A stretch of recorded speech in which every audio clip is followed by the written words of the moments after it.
Hello everyone, as you can see today here, I have a very wonderful guest here.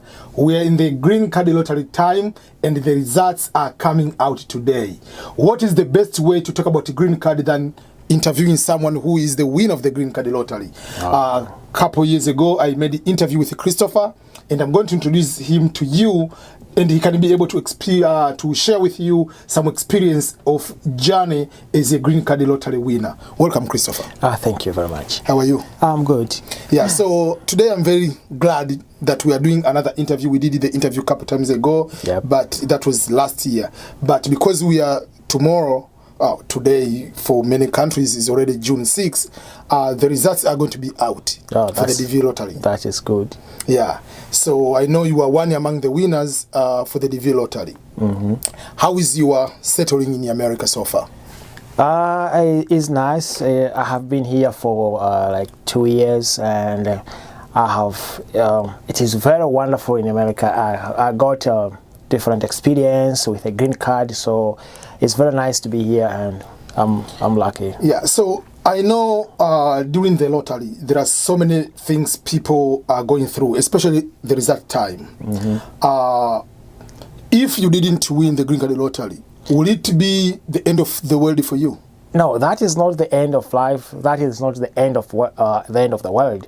It is a new beginning. So if you do not win the green card lottery, it means that it is a new beginning. So you startingly apply again and again. You apply as much as you can because the opportunity is still there for you. So you have a chance. So you have to use the chance as you can. Because there is no cost of using that chance. That's why I tell people, first of all, it's free of charge to apply. So what are you losing? Nothing. Nothing to lose. You just apply, you don't win, life goes on. So that is for people. But also, I usually tell people, you need to have other goals or other ways if you want to come to America. I remember, despite of applying green card lottery, you are applying for different scholarships. Both in America and Europe. Yeah, I apply a lot. I applied different scholarship in America and Europe, including one provided by embassy in Tanzania. And so having this green card lottery, you have look forward for another opportunities like scholarships and other opportunities. So whenever opportunity come first, and you pick one, and whenever the opportunity come, maybe sometimes they come more than once. So you have opportunity to choose which one is the better, so you have also alternative to do. So if you focus on one thing on lottery, so lottery is not a guarantee. So when you put 100% in lottery, is not good. So you have to have another opportunity, another issue, another goals away from the lottery. So after winning the DV lottery, because this is frequent asked questions and people want to know, do they give everything for you? Let's start. You got the visa. Did they give you for free or you have to pay for that? You have to pay for the visa. I think it's like 330. So you have to pay. There is no discussion on that. You have to pay. Non-refundable. Non-refundable fee. If you are single or married or whatever. Even if a child is 1 day old, has to pay the same amount of money. And if you don't get green card they call visa, it legal dependent. If you have a legal dependent or dependent, you have to pay for them. And you have to pay for the medical. Yeah, for the medical fee. So you have to pay for the visa, you have to pay for the medical fee. And did the US Embassy pay for your flight ticket? No, I pay for myself. Yeah, so that's something people say. So who is going to pay for a flight ticket? They give you green card. So nothing more. Nothing more. Nothing more. So they give you a green card, but nothing more. So you have to pay for the medical fee, you have to pay for the visa fee, you have to pay for your ticket. And also there is what we call the USCIS immigration fee or the green card fee. After getting the interview, getting the visa, you are supposed to pay 220. And that you pay direct in US in the certain particular website. Yeah, so you can pay before or you can pay even upon your arriving. But the more you delay, the more you delay to get your green card. So overall, first of all, as Christopher is talking, and I've been talking everywhere, his experience, he had to pay everything. So don't expect that the US government or the US Embassy will be able to. So let's talk about the interview. How many minutes did it take for consular officer to interview you? It was like 5 to 10 minutes. It was like 5. It's a very short interview because it took a long time for inspection the document. They took a lot of time, so I was waiting. But once they called me to the window, it took like 5 minutes because there's no main issue to discuss. Yeah, because that's what I'm trying to tell people. Like the green card lottery interview is different from student visa interview or tourist visa. Because on the student visa or tourist visa, you have to prove that you like your country, you have resources. I'll come back. But this one, no, I like America. I'm going to stay there forever. Yeah, so they don't need. There is no to prove that I'll come back. So it's just like, okay, you go in there. It's your option whether you get back to your country or no, but there is option once you decide to get back in your home country or not is upon to you and not to them. So there is no necessity of you to come back or to prove it to them that I'm gonna come back because I have house, I have business, I have family. No, there is no need of that. Yeah, and something related to that. One of the advantages I usually tell people about the green card once you become a green card holder is ability to travel. Once you go out of America, when you want to come back to America, you don't need to pay. You don't need to go to the visa interview again to get another visa. Recently, you went for vacation in Tanzania. Yeah, in Tanzania. So, did you go to ask for another visa to come back here? You just once you have a green card, there is no more visa application or visitor visa for or the rest of life. So that is only. That is permanent residence, so you can go to your home country or come to in America whenever you want, whenever you need. It is depending on your time, schedule, and what ticket, your flight ticket. That's all. But and it's something which is cool about when you are arriving, when you are coming back, you are no longer going to the visitors. You are coming to the America, and the green card holder is one line, different queue compared to the rest of the people. Yeah. And you were told, I think the first time it depends. Like no, the first time you go there because you don't have card. Okay. Because I don't know, there's machines like vending machine or scanning machine. They take you have to scan your card. I mean, if you're a green card holder, you have to scan your card, your passport, and whatever. So if you don't have a card, you have to go there. So at the first time, you have to go at the foreign queue. But once you have your card, so you have to take another queue for the U.S. citizen and okay. Another question which I've been addressing also to some people who can help to clarify this one. Some people they also, so when I'm going to America, does the U.S. government choose for you where you are going to stay? Okay, you will be going to Texas, you now go to Missouri. That is none of their business. It's upon the candidate, it's upon you to choose where you are going. You have to know where you are going. You are the election, where you are going to stay. So what they need is address to notify them where you are going so that they can send you the green card. And something on top of that, usually I tell people, the host is not the sponsor. So when I decided to host Christopher as my nephew, I didn't submit any other documentation like I'm going to sponsor him than the address, which for me I decided to give other documentation just if they ask for like tax return or whatever, but they don't ask this because what they want is just the address where you're going to stay. Yeah, they really don't need like all tax return information or whatever. It's just the address where you stay. And after arriving here in America, another related question people are usually asking, and I usually emphasize it to people, is about jobs. So does the state or the city or the federal government give you the job? No, the job what they give is they give you a permission to work. So it's upon you to choose what to work or sleep. So if you want to work, you can work because you have permit, you have authorization to work. You have authorized to work. That's what they do. So is upon to you what you want to do, what you want to work, kind of job you want to. That is upon to the candidate and not to the U.S. citizen. In Tanzania, you have degree in law and you have degree in education.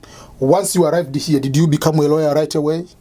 It's a little bit difficult. I went one of the is like employment agent, advised me to take some courses because of to be familiar with the American legal system, because the system is completely different. They have a British staff, but they change from the British staff.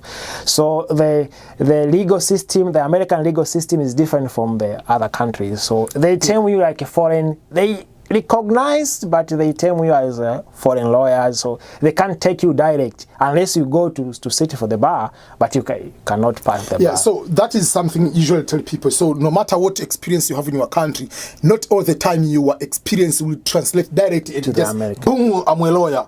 Boom, I'm a nurse. You have to take some certification to be able to be so you'll be working for other jobs while you are building all other kind of things. Sometimes the culture is difficult because, for example, in one of the interview, he asked me if someone wants, if a client come to you and want a divorce, but they maybe background of maybe a wife or a husband did not wish a couple a birthday and stuff or whatever, how do you handle the stuff?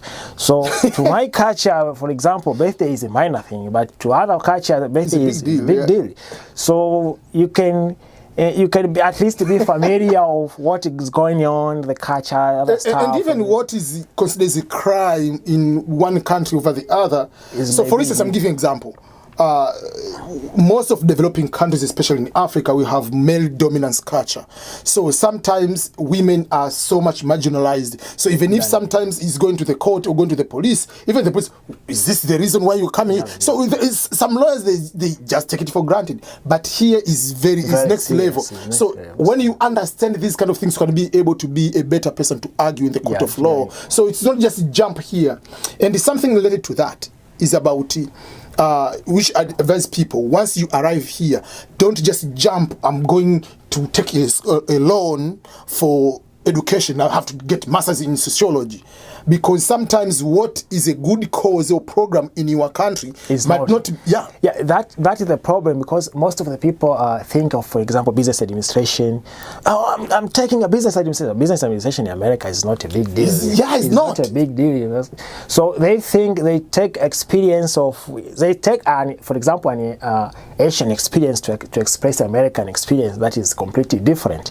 African experience to express American experience is completely different. So you have to stay for a while to see what is good, what is marketable, what is not, which way you should choose, so you can go to the right way after staying for some time. So at least maybe for 1 year or 2 years, it's be good to know.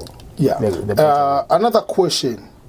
So far, I know nothing is always perfect. Everything is as good and bad. Do you have any regret to become a green card holder? No, there's no. There is no regret. To like what? Maybe regret me. No, because to me it's like opportunity to have a new experience, new observation. So there is no maybe 100% regret why I'm becoming a green holder. No, because to me it's like opportunity. Is like I learning other stuff. So I have it's not. For the time being, I did not see any regret for that. So I can't. So do you have any regret? Like, do you have homesick? Because you've been here 2 years. No, because of course you can. Sometimes it's different from student, because a student can have maybe homesick because he has, or maybe a student has some restriction to get back to the home and whatever. So I can go in my home country whenever I want. So how can I be homesick when I have a freedom to go? I have opportunity. I have a chance to you purchase a ticket. You just go. So that can at least minimize your homesick. And also something which is very helpful in America compared to other countries. In America, because it's having a lot of cultures, you have almost food from every country. So sometimes you can for those people in West Africa, they like fufu, or in East Africa they like ugali. You can get you can make it. You can get it. You want palm oil, is there. You want chapati, is there. Like even if you're already made. Sometimes people are surprised. They say maybe I miss what is like. potatoes, like chipsy potatotos. How do you call these? French fries, like they call chips in my eye. But so it's just they call French fries with eggs mixed together. I think because how can you miss, for example, those kind of stuff while we have these? While potatoes is how in Africa we call, in Tanzania we call viazi ulaya. They originated from here. So I think the difficult, what you missed maybe is how they cook. They cook different. So you can cook by yourself, but those potatoes, maybe eggs are very available here. So you can't miss those stuff. Yeah. And a few other questions, quick one before we wrap up, because I know some people, they excited about that. I don't know what other question they might be having. But if for the last thing, like you give advice to someone, like what few things when they come here they have to pay attention, so careful at the beginning, or to avoid, and those kind of things will make it difficult for them to succeed or to be in so much trouble. Like few things, like okay, if you have won, please don't do these kind of things, like when you come here right away. I think first is to have psychological mind, and to prepare your mind, because if you have a big expectation and when you come to the floor you think something is difficult, is different, it may affect your performance, your staying, or whatever. Because for example, in America, job is how they interpret job is different from other stuff or other countries. In America, job is anything which give you money and not social status. So when you come and you want to have a social status, maybe he is a boss, he is a mom, or manager, or whatever, that will be it will frustrate, because it will give you a stress. So you have to know here in America, job is anything which give you money or experience. So whether you become a security guard, whatever, whether you be washing dishes, you get money. You get money. Legal way, yeah. That's in legal way, that is number one things first. I think the second is to get the information from the right person. Most of the majority of people get information about America, or they are being hosted by the person who they have lack of information, so they give long information. When you have a long information, it's difficult also to stay in America, because you can get a lot of challenges, so it can add some frustration and whatever, and you think this is information about credit card, for instance, then you are going to be in trouble down the road. You can maybe know some decided to take loans for maybe schools and whatever, and once they study something, well, after graduating, they think that maybe that thing is good and they well pay. But in America, is not, maybe how they pay less for such for your career and whatever. So you have to at least to have a complete information from the right source. And you don't need to rush to make a decision. You are here permanently, so what are you rushing for? Because take your time. The 10 years, so you have to renew after 10 years. So you have like 5 years to know or to make a good decision. Yeah, and even when we talk about renewing, it doesn't mean your permanent residency stops. No, it's just the card is going to expire. Get the newer card. And it's a process. It's like to get a driving license. Yeah. So after some times you go there and you get another one. Yeah, there is no even like just like the good example would be like passport. If the passport expires, it doesn't matter. You are no longer a citizen. No, you are going to get the new passport. You are still a citizen. So that will be kind of that. So it's okay, green card expires after 10 years, just like a passport expires after 10 years. Which means the card expired, but the green card is there. Yeah. So you are still permanent. Yeah, it's still permanent. The permanent does not expire unless otherwise. It would not be called permanent then. Yeah. That's why they call it permanent. So what they expire is a green card. So you have to go and renew after some times. Yeah. To take another green card, another card. Another card, yes, yeah. So I think those are very good questions we have been going through. So I thank you so much for taking your time from your work and your personal life just to come and share with other people. I believe we both wish you all the best for these results. If you have won and you have any questions about DS260 or any question about America, just put on the comment here, we'll be able to answer. But in case you are not going to win, don't lose hope at all. You can apply next time, but also find other ways on how you can be able to reach your dreams, whether it will be coming to America, Europe, or any other, even in one country can reach your dreams. It's not like America is not everything. Yep. So those are kind of the things I would like to share with you. So remember to subscribe before you leave this video. And thank you so much, Christopher. Oh, appreciate it. Okay, bye-bye. Okay. Next time, we'll keep more videos about next steps after arriving in America. But now it's just excitement about the DV lottery results and the experience in America. Thank you, everyone. Goodbye.